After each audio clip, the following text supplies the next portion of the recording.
Hello everyone, welcome to my channel advocate Sumbul. आज की इस वीडियो में हम बात करने वाले हैं यूजीसी नेट लॉ एग्ज़ाम के बारे में। क्या होता है ये एग्ज़ाम, कौन दे सकता है, सिलेबस क्या है, कैसे तैयारी करें और बेस बुक्स कौन सी हैं। तो चलिए शुरू करते हैं।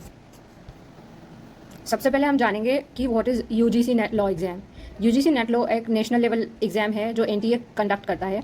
लॉ सब्जेक्ट के स्टूडेंट इस एग्ज़ाम को क्वालिफाई करके असिस्टेंट प्रोफेसर बन सकते हैं या जूनियर रिसर्च फेलोशिप पा सकते हैं। जेआरएफ मिलता है उनको जो पीएचडी परस्यू करना चाहते हैं। दूसरा सवाल है कि यूजीसी नेट लॉ की एलिजिबिलिटी क्राइटेरिया क्या होना चाहिए। एलिजिबिलिटी सिंपल है, आपके पास लॉ में मास्टर्स डिग्री यानी एलएलएम होनी चाहिए with at least 55% marks. Reserve category के स्टूडेंट्स के लिए 50% है। फाइनल ईयर स्टूडेंट भी अप्लाई कर सकते हैं और जेआरएफ के लिए मैक्सिमम एज 30 ईयर्स होती है। असिस्टेंट प्रोफेसर्स के लिए कोई अपर एज लिमिट नहीं है। नेक्स्ट है हमारा एग्जाम पैटर्न क्या होगा। एग्जाम में 2 पेपर्स होते हैं, पेपर 1 और पेपर 2। पेपर 1 कॉमन होता है सारे सब्जेक्ट्स के लिए, जिसमें teaching aptitude, research aptitude, reasoning etcetera आते हैं। पेपर 2 आपके सब्जेक्ट यानी लॉ का होता है। टोटल 150 क्वेश्चंस होते हैं, 300 मार्क्स के। 3 घंटे का पेपर होता है टोटल दोनों पेपर, और सब एमसीक्यूज ही होते हैं। और इसमें खास बात आप देख सकते हैं कि इसमें कोई नेगेटिव मार्किंग नहीं होती है। दूसरा देखेंगे कि लॉ सिलेबस ओवरव्यू क्या है। लॉ का सिलेबस काफ़ी वास्ट है, जैसे jurisprudence, constitution, IPC, CrPC, evidence, contract, torts, family law, international law, human rights, environmental law, labour law, research methodology, IPR, सब कवर करना पड़ता है। प्रिपरेशन स्ट्रैटेजी क्या होना चाहिए, तो सबसे पहले सिलेबस को ब्रेक डाउन करो। रोज़ 2 से 3 घंटा स्टडी टाइम फिक्स करो। शॉर्ट नोट्स बनाओ, बेयरएक्स ज़रूर पढ़ो, स्पेशली कॉन्स्टिट्यूशन और आईपीसी के। हर संडे को मॉक टेस्ट दो। पेपर 1 की प्रैक्टिस भी इंपॉर्टेंट है, क्योंकि वहीं पे सिलेक्शन अटकता है, ज़्यादातर देखा गया है। और नेक्स्ट क्वेश्चन बेस्ट बुक्स के बारे में। तो बेस्ट बुक्स में आती हैं ट्रूमेंस यूजीसी नेट लॉ, एडेंट publication, bare acts, previous papers, legal research by मैननी। ऑनलाइन प्लेटफॉर्म्स का भी यूज़ करना है, जैसे अनअकैडमी, बायजूस, ग्रेडअप। अच्छा, जेआरएफ के लिए क्या टिप्स हैं, तो इसमें अगर आपका टारगेट जेआरएफ है तो दोनों पेपर्स में हाई स्कोर लाना होगा।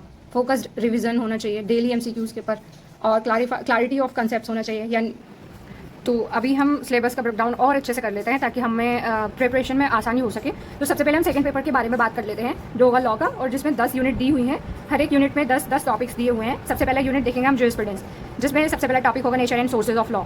दूसरा है स्कूल्स ऑफ जूरिस्प्रूडेंस। तीसरा लॉ एंड मोरालिटी। चौथा concept of rights and duties. पांचवा लीगल पर्सनालिटी। छठा concept of property, ownership and position. सातवां कंसेप्ट ऑफ लायबिलिटी। आठवां लॉ, पॉवर्टी एंड डेवलपमेंट के बारे में हम देखेंगे।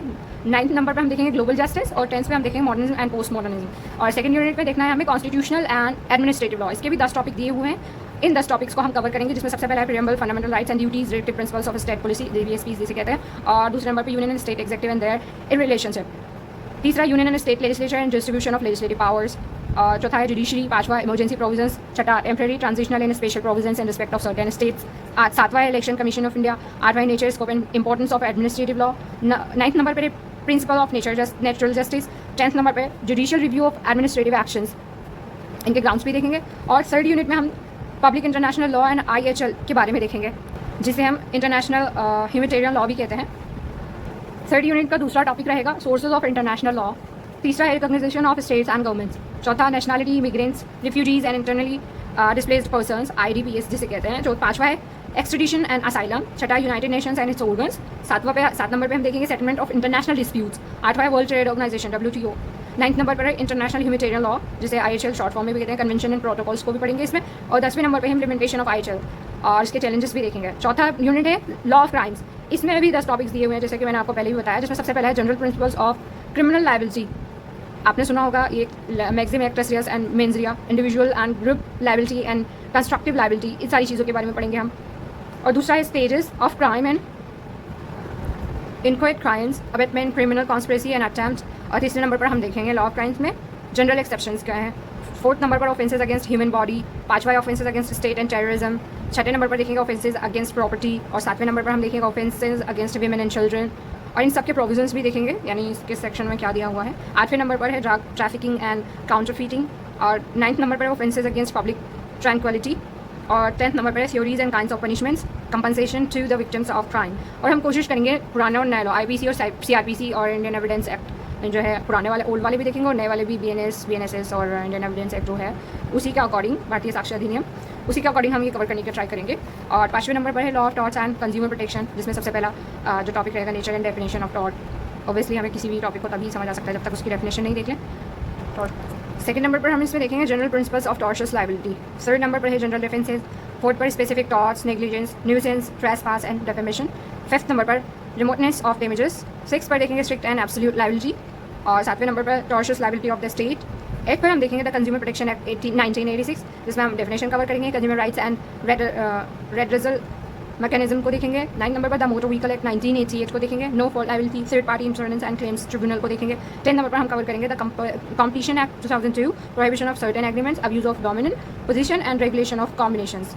और एक बात मैं आपको बता दूं, टेंशन लेने की कोई बात नहीं है। मैं जो भी इनके नोट्स तैयार करूँगी वो बाइलिंगुअल यानी दोनों लैंग्वेज में ही तैयार करूँगी, जिससे ना तो हिंदी वालों को ना ही इंग्लिश वालों को प्रॉब्लम आएगी। अच्छा, इसमें 6th यूनिट रहेगी कमर्शियल लॉ की, जिसमें सबसे पहला टॉपिक है essential elements of contract and e contract. दूसरा breach of contract, frustration of contract, void and voidable agreements. तीसरे नंबर पर कवर करेंगे हम standard form of contract and quasi contract. Fourth number पर specific contract, bailment, pledge, indemnity, guarantee and agency. और fifth number पर sales of goods act 1930 को cover करेंगे। Sixth number पर partnership and limited liability partnership को देखेंगे। And सातवें number पर निगोशिएबल इंस्ट्रूमेंट एक्ट 1881 को देखेंगे। 8th नंबर पर company law, incorporation of a company, prospectus, shares and debentures को देखेंगे। और 9 नंबर पर company law, directors and meetings को देखेंगे। 10th पर हम कॉर्पोरेट सोशल रिस्पॉन्सिबिलिटी को कवर करेंगे। इसमें यूनिट 7th होगा फैमिली लॉ से रिलेटेड, जिसमें सबसे पहला टॉपिक है sources and schools of family law, marriage and dissolution of marriage.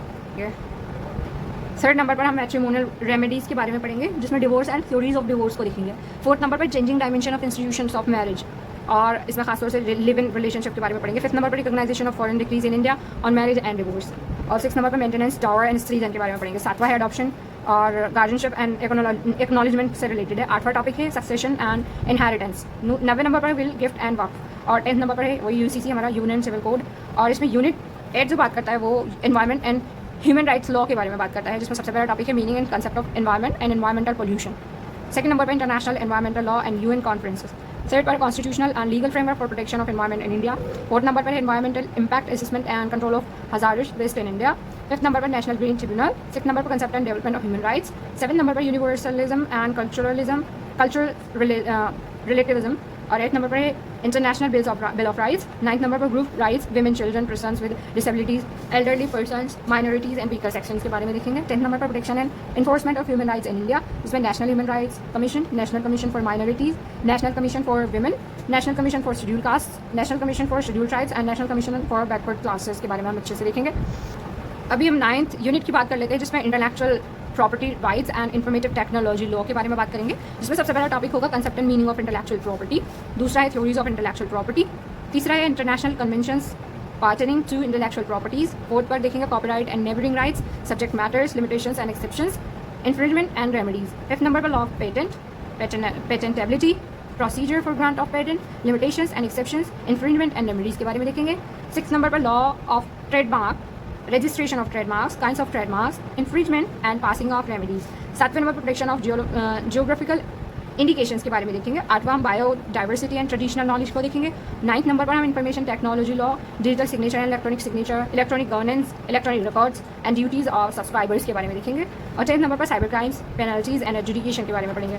हमारा जो नया 10th नंबर का यूनिट है वो कवर करता है comparative public law and systems of governance के बारे में है, जिसमें सबसे पहला टॉपिक है कंपैरेटिव लॉ, जिसमें relevance, methodology, problems and concerns in comparison को डील करेंगे। दूसरे नंबर पर forms of governments, presidential and parliamentary, unitary and federal को कवर करेंगे। थर्ड नंबर पर हम models of federalism, USA, Canada and India इसको कवर करेंगे। फोर्थ नंबर पर rule of law, formal and substantive versions को डील करेंगे। फिफ्थ नंबर पर हम सेपरेशन ऑफ पावर्स, जो India, UK, USA and France in चारों कंट्रीज़ का देखेंगे। छठे नंबर पर हम independence of judiciary, judicial activism and accountability को देखेंगे, इंडिया, UK एंड USA का। सातवें नंबर पर सिस्टम्स ऑफ कॉन्स्टिट्यूशनल रिव्यू, जिसमें India, USA, Switzerland and France के देखेंगे। अमेंडमेंट ऑफ द कॉन्स्टिट्यूशन, जिसमें India, USA and South Africa का देखेंगे हम। और 9th नंबर पर ombudsman, Sweden, UK and India का देखेंगे। 10th नंबर पर open government and right to information, जिसमें USA, UK एंड इंडिया का देखेंगे। तो दोस्तों ये था नेक्स्ट सिलेबस। और नेक्स्ट सिलेबस में सेकंड पेपर लॉ का ब्रेक डाउन किया था हमने, जिसमें 10 यूनिट्स देखे थे और हर एक यूनिट के 10-10 टॉपिक्स हमने देखे। और इन्हीं टॉपिक से ही नेट के क्वेश्चंस पुट अप किए जाएंगे एग्जाम्स में। तो अभी तो हमने ब्रेक डाउन में सिर्फ इंग्लिश में ही इन सारे टॉपिक्स को देखा, लेकिन आप टेंशन मत लीजिएगा, मैं जो नोट्स प्रिपेयर करूँगी इंशाल्लाह वो दोनों लैंग्वेज में ही कोशिश करूँगी कि ईज़ी से ईज़ी लैंग्वेज में मैं तैयार करूँ, ताकि आप लोगों को भी पढ़ने में आसानी हो उस चीज़ की। और मैं कोशिश करूँगी कि हिंदी और इंग्लिश दोनों लैंग्वेज वाले स्टूडेंट्स को बिल्कुल प्रॉब्लम नहीं आए सिलेबस को कवर करने में। तो आपको वीडियो पसंद आई हो तो प्लीज़ वीडियो को लाइक करिएगा, चैनल को सब्सक्राइब करिएगा और हाँ, बेल आइकन को ज़रूर प्रेस कर लीजिएगा, ताकि आने वाली वीडियोस का नोटिफिकेशन आपको टाइम पर मिल जाए और आपकी प्रिपरेशन अच्छे से हो सके। और इसके बाद जब हमारा एक ये पेपर सेकंड कंप्लीट हो जाएगा, तो मैं कोशिश करूँगी कि फर्स्ट जो पेपर है हमारा, उस पेपर का भी सिलेबस ऐसे ही ब्रेक डाउन करूँ, और ब्रेक डाउन करने के बाद उस सिलेबस के भी नोट्स आप लोगों तक शेयर कर सकूँ। तो तब तक के लिए आप अपना ध्यान रखिएगा। Bye bye, thank you so much.